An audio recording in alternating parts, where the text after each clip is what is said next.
Oke, adik-adik semua, apa kabar? Jumpa lagi dengan Abang.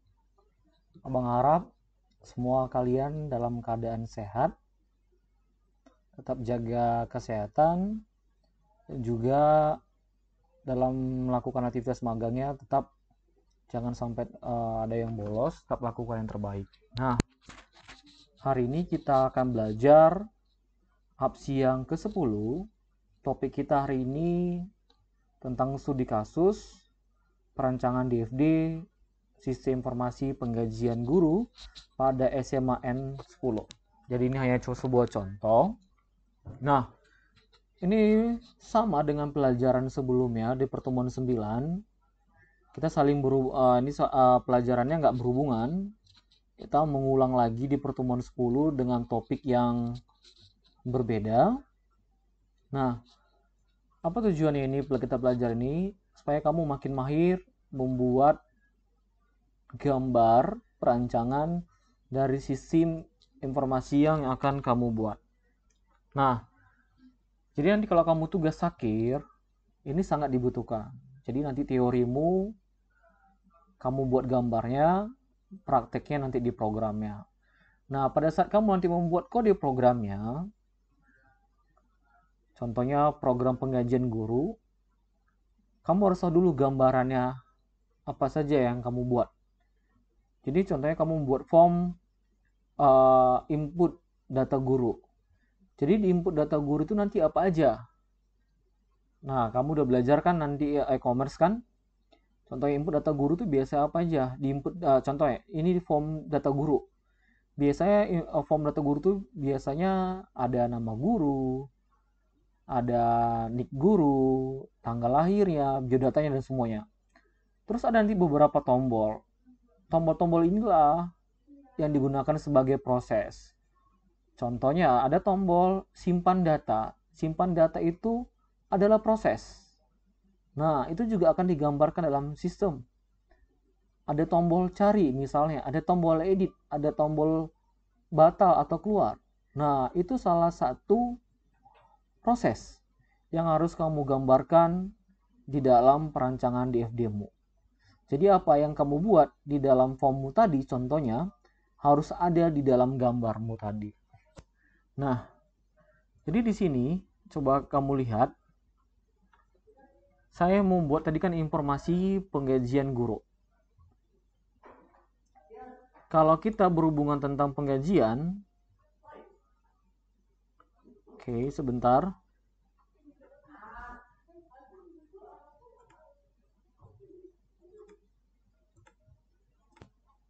Oke.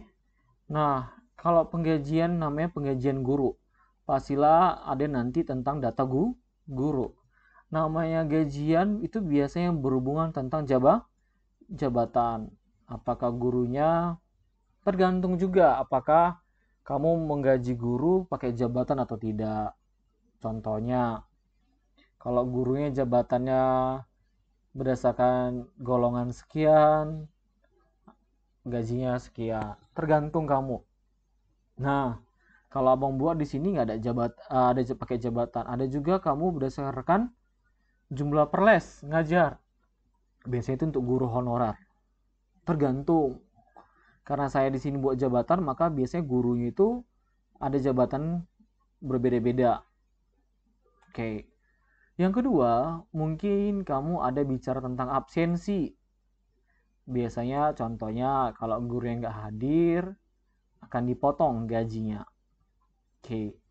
Kalau kamu tadi kan bicara tentang gajian, pasti adalah yang namanya proses gaji. Jadi untuk bisa menghasilkan gaji, ini dihubungkan dari data guru. Untuk berapa tahun nominalnya tadi harus ada jabatan. Supaya tahu berapa potongan yang tadi ada absensi. Jadi ada 4 hal inilah yang kamu butuhkan. Oke. Dalam membuat prosesnya. Jadi ingat ada 4 prosesnya nanti. Ada proses guru, jabatan, absensi, gaji. Terminatornya nanti apa aja? Terminator itu siapa aja? Siapa yang menggunakan sistem ini? Saya buat nih si admin atau administrasi. Atau di sekolah ada namanya TU, tata usaha. Tergantung. Ada event listnya, kejadiannya apa aja?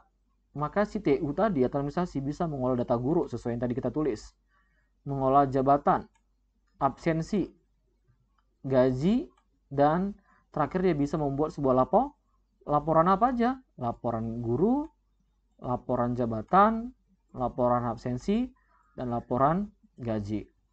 Oke, merasa di sini masih gampang, masih sama dengan pelajaran sebelumnya. Ingat, judulmu adalah penggajian. Apa aja kira-kira yang berhubungan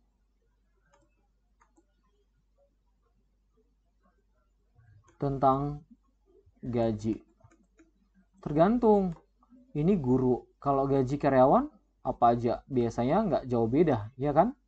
Kalau nggak karyawan, tetap ada jabatannya kan? Ada. Maka kalau karyawan di sini data karyawan. Absensi juga ada. Sama semua. Oke? Nah, selanjutnya kita akan menggambar diagram konteks sistem informasi dan guru pada SMA Negeri 10. Diagram konteks ini menggambarkan diagram secara dasar. Gambar keseluruhan secara dasar sistem informasi penggajiannya. Oke, tadi kita bilang terminatornya, pelakunya adalah si admin. Nama prosesnya, ingat ya, gambar lingkaran ini harus lingkaran penuh ya, sistem informasi penggajian guru pada SMA Negeri X. Jadi kita anggap ini adalah komputernya atau laptopnya tadi. Jadi nanti si admin ngapain ke laptop itu? Ngapain ke sistemnya?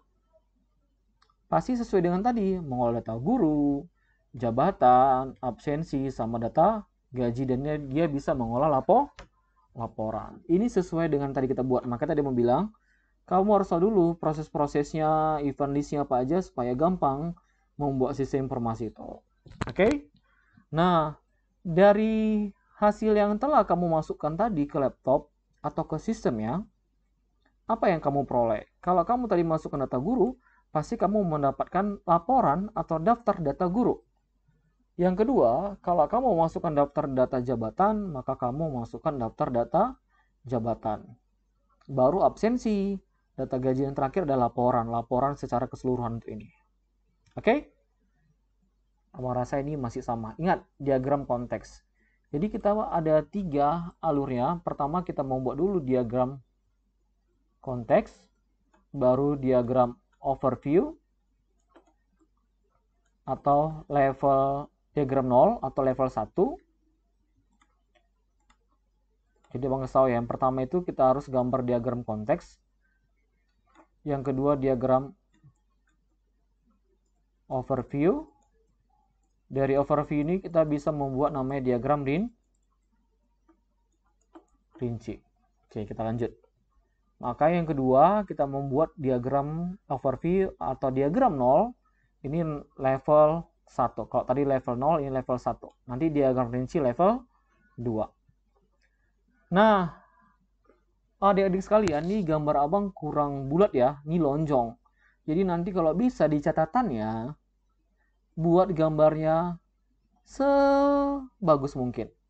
Kalau bisa pakai lingkaran di sini karena layar abang nggak cukup, makanya saya agak lonjongkan. Seharusnya gambar ini nanti harus bulat. Nanti kalau kamu tugas akhir, kamu kasih gambar yang lonjong seperti ini, seperti telur, itu saya akan coret.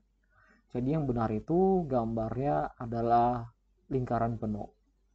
Nah, jadi gambar yang bulat-bulat ini berdasarkan dari gambar ini.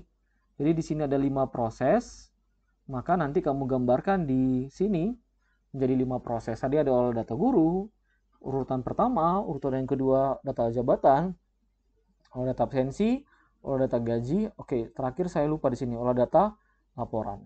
Oke, sorry ya, ini gambar saya salah. Nah, yang pertama, si admin ngapain ke olah data guru? Pasti dia mengolah data guru ya kan? Kemudian akan disimpan ke data guru. Hasilnya, feedbacknya sesuai dengan tadi, dia akan mendapatkan daftar data guru. Yang kedua, kalau jadi ini panahnya nggak boleh diagonal ya, harus vertikal seperti ini ya. Kalau nggak tegak lurus, ya vertikal, nggak boleh diagonal. Nah, yang kedua, si admin pasti mengolah data jabatan, kemudian akan disimpan ke tabel jabatan. Jadi ini tabel yang ada di database. Oke. Nah, kemudian dia akan mendapatkan daftar data jabatan. Yang ketiga, si admin mengolah data absensi kemudian akan disimpan ke tabel absensi. Hasilnya itu, hasil dari prosesnya pengolahan data, dia akan mendapatkan daftar data absensi. Yang selanjutnya, si admin mengolah data gaji. Oke. Maka dia akan apa? Oke. Akan disimpan ke tabel gaji. Kemudian dia akan mendapatkan, nah, perhatikan. Kalau kita mau menggaji, setelah kita mengimpor data gaji, pasti akan disimpan ke tabel gaji. Tapi nggak bisa dia langsung menyimpan ke tabel gaji. Pasti dia akan berhubungan kemana? Karena gaji itu nggak akan mungkin ada kalau tidak ada data gurunya. Jadi ditarik dulu data gurunya ke proses. Jadi diambil, jadi kita tampilkan dulu. Jadi di kode program yang diproses data gaji, kita panggil dulu tabel si guru untuk menampilkan guru siapa yang akan kita gaji. Kemudian untuk supaya tahu gajinya harus ada tadi jabatannya sesuai dengan kriteria yang kita masukkan tadi. Jadi udah ada biodatanya, ada jabatannya, tahulah berapa gajinya. Supaya kita tahu total gajinya, maka kita panggil tadi absensinya. Jadi kalau udah tahu nama gurunya siapa, jabatannya apa, berapa absennya, maka kita bisa tahu berapa total gajinya. Setelah kita tahu total gajinya, maka akan disimpan ke tabel gaji. Ini tergantung bagaimana sistem yang kamu buat. Ini berdasarkan sistem yang saya buat. Oke. Nah, maka setelah dia akan menyimpan data gaji, pasti dia akan mendapatkan daftar data gaji. Selanjutnya, oke, dia, si admin, ingin melakukan pencetakan laporan, maka dia akan ambil data dari siapa? Kalau dia pengen data guru, ya diambil data gurunya, tengok di panahnya. Tapi lihat di sini, tadi ini panahnya nggak boleh menyatu. Jadi nanti ini buat setengah lingkaran atau jembatan ya. Ini gambar saya agak jelek. Jadi nggak boleh silang seperti ini. Jadi yang benar itu harus ada kamu buat jembatannya. Kalau jadi ada yang ketemu harus buat jembatannya. Oke. Jadi nggak boleh seperti ini. Ada di depannya ada line. Maka dia harus buat seperti ini. Oke. Nah, gambar abang agak sedikit jelek. Nah, ini dia. Jadi kalau dia pengen data jabatan, diambil dari tabel jabatan. Kalau dia pengen laporan absensi, maka diambil absensi. Kalau dia mau laporan gaji, maka diambil dari tabel gaji. Kemudian si admin akan mendapat laporan. Kenapa diambil dari situ, Bang? Kan laporan tidak lagi proses, dia tinggal ambil data apa saja yang ada di tabel gaji, tabel absensi, tabel jabatan, dan tabel guru. Oke? Selanjutnya kita akan masuk ke diagram rinci.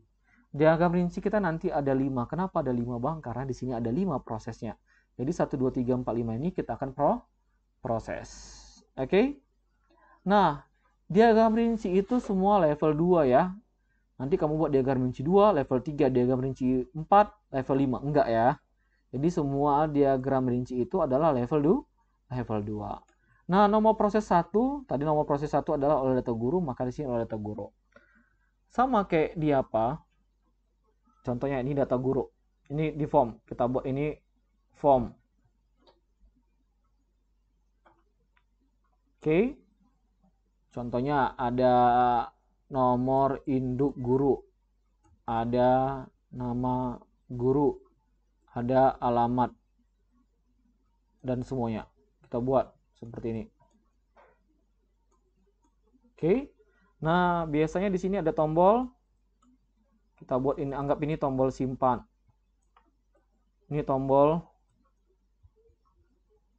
cari. Ini tombol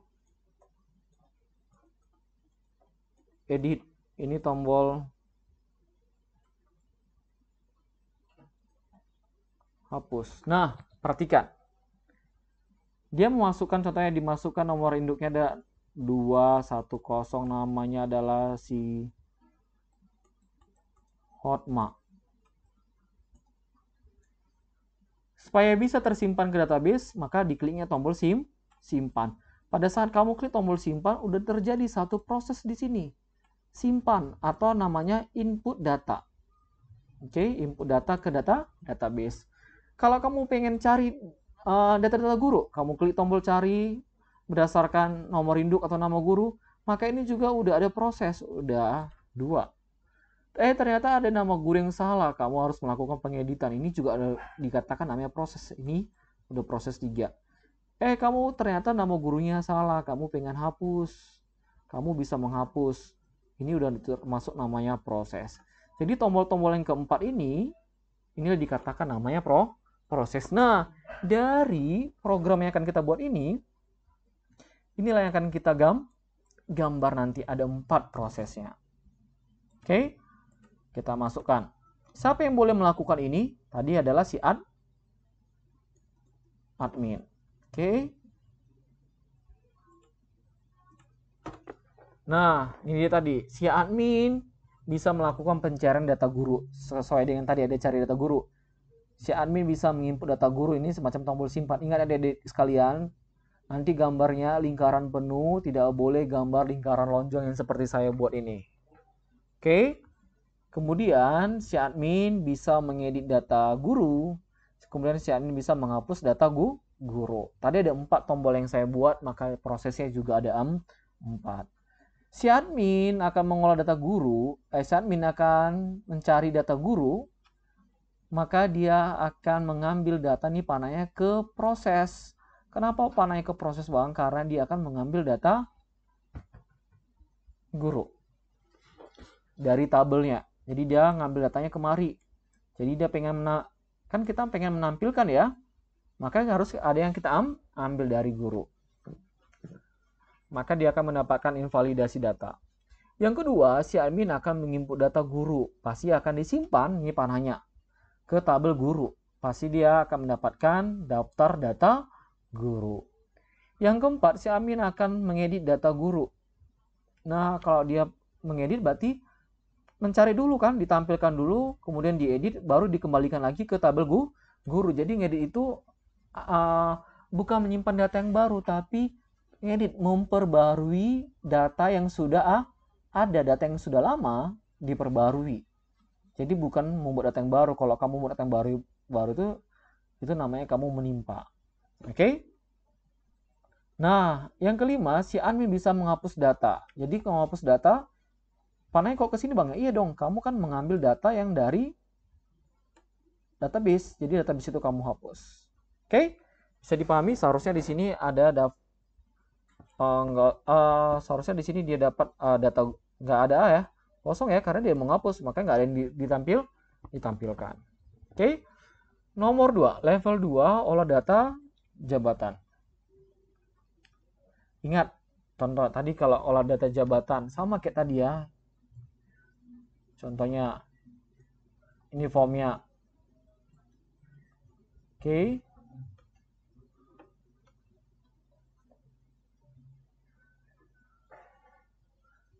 Kalau biasanya situ kan ada kode jabatan. Baru kita buatin drop down-nya, contoh. Terus ada jabatan. Sama kayak tadi, biasanya ada tombol simpan, tombol cari, tombol edit, dan tombol hapus.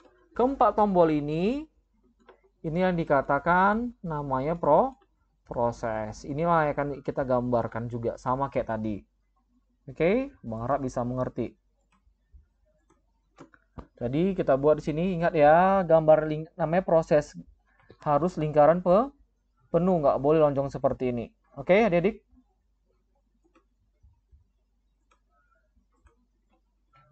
Kemudian ada ya input data jabatan, input data, edit data jabatan, hapus data. Abang rasa ini sama yang kayak tadi ya. Kalau dia menginput data jabatan, maka akan tersimpan ke jabatan. Kalau dia mengedit, panahnya sama. Kemudian menghapus juga seperti ini. Jadi sama seperti yang tadi, cuma kata-kata yang berbeda. Oke, kita lanjut. Olah data absensi, nomor rinci 3, masih level 2. Input data absensi berasal dari tabel guru karena data absensi diambil dari daftar guru. Jadi dia nggak akan bisa mengabsen kalau nggak ada data gurunya. Kemudian akan diproses, diinput, dan disimpan ke dalam tabel absensi. Contohnya, ini absensi.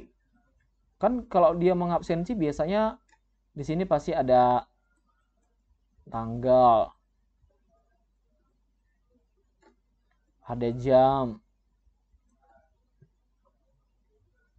Oke, ada nama gurunya. Ya kan? Kemudian akan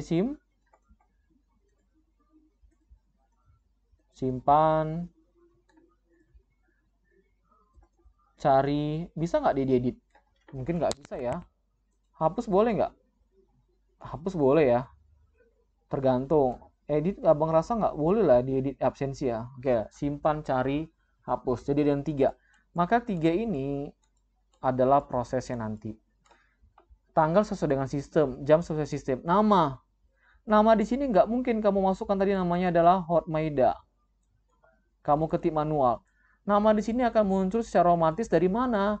Dari tabel guru. Jadi semua data-data yang ada di tabel guru, di penyimpanan guru, akan ditampilkan di sini. Oke, contohnya berdasarkan ID. Jadi dicari ID-nya, contohnya ID-nya 310, enter. Maka muncul namanya Hotmaida. Nah, dari mana muncul ID atau nama ini? Pastilah berhubungan dengan tabel guru. Supaya tampil diambil dari tabel guru. Setelah ada tampil, maka bisa disimpan atau diinput ke tabel absensi. Maka di sana input data absensi berasal dari tabel guru. Jadi dia bisa mengabsen, harus ada dulu data gurunya. Kalau nggak ada data gurunya, bagaimana nih bisa akan tampil ID dan namanya? Karena data absensi itu diambil dari daftar guru, kemudian akan diproses, kemudian akan disimpan atau diinput ke namanya tabel absensi. Kita akan gambar. Nah, ingat harus gini ya. Kayak ini ada salah gambar abang, sorry. Di sini abang buat nggak boleh hapus, di sini ternyata cuma 2 abang boleh ya. Cari dan input. Maka nggak boleh dihapus ya. Kalau dihapus nanti, oke. Tergantung ya, kalau dihapus misalnya terjadi salah penginputan data. Yang boleh menghapus itu biasanya orang-orang tertentu. Boleh kamu buat tombol hapus, boleh juga tidak. Oke? Sama kalau kamu ke supermarket, kalau terjadi kesalahan, biasanya menghapus data itu hanya boleh dilakukan oleh manajemennya atau supervisornya. Oke? Nah, si admin akan mencari data absensi. Itu pasti berasal dari absensi kan? Tapi dia ingin menginput data absensi, nggak bisa langsung, sorry, ini panahnya salah ya. Ini panahnya harus kemari. Diganti. Oke, panahnya agak salah. Kita menginput pasti ke sini ya. Tapi dia nggak akan bisa menginput data guru kalau tidak. Oh, maaf, sorry. Saya nggak konsentrasi. Oke, ini panahnya pas. Ini menginput. Dia akan menginput data absensi berdasarkan dari tabel guru. Ini udah pas. Jadi data gurunya ditampilkan dulu, ya kan? Baru setelah tampil data gurunya baru bisa diisi apakah dia hadir atau tidak. Ini panahnya salah. Seharusnya panahnya kemari. Kan dia menyimpan ke tabel absensi. Ini seharusnya ya, adik-adik ya. Awas nanti kalau catatannya salah ya. Tolong diberitahu kawannya.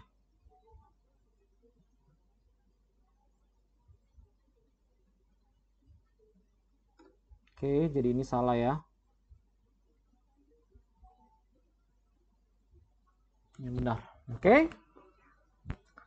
Nah, yang keempat, olah data gaji. Nah, contohnya dia masukkan data gaji, berarti ada contohnya, ada nomor induk gurunya. Dimasukkan nomor induk gurunya, maka akan muncul nama. Ini pengen gaji kan? Nah, data-data ini pasti akan dipanggil dari tabel guru, dipanggil dari tabel atau database guru. Kemudian baru kita bisa, baru ada lagi di sini. Berapa absensinya? Ya enggak? Absensi ini dari mana datangnya? Dari tabel absensi. Kemudian namanya gurunya. Kemudian tadi ada Jabatan gurunya itu apa? Ini dipanggil dari mana? Dari tabel jabatan. Kemudian barulah bisa kita masukkan berapa total gajinya. Kemudian ini baru akan tersimpan ke tabel gaji. Nah, maka kita buat di sini tombol simpan. Baru di sini cari. Kemudian di sini bisa nggak diedit gaji guru? Nggak boleh ya. Dihapus boleh nggak? Nggak boleh ya. Jadi kayak Abang rasa simpan sama cari aja ya. Diedit mungkin diedit bisa, tapi ini oleh pihak yang berwenang. Oke. Kita lihat di sini.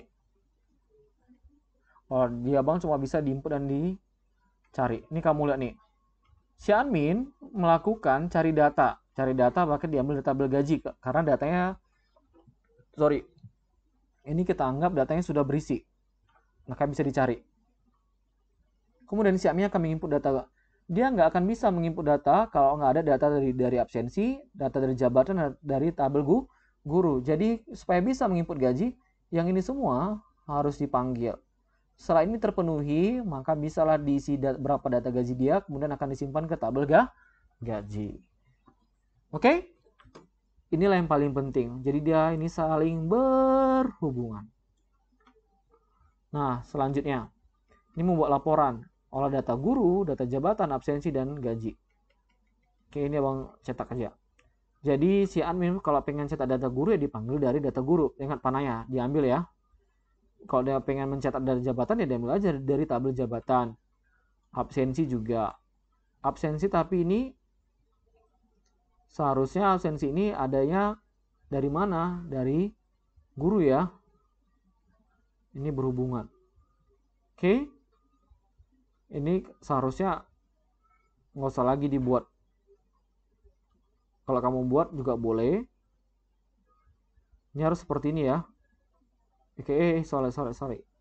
Salah. Oke, kalau absensi itu oke, Bang rasa di sini nggak perlu lagi panah-panah yang ini dihapus aja ya kalau nggak ya. Kenapa ini dihapus aja, Bang?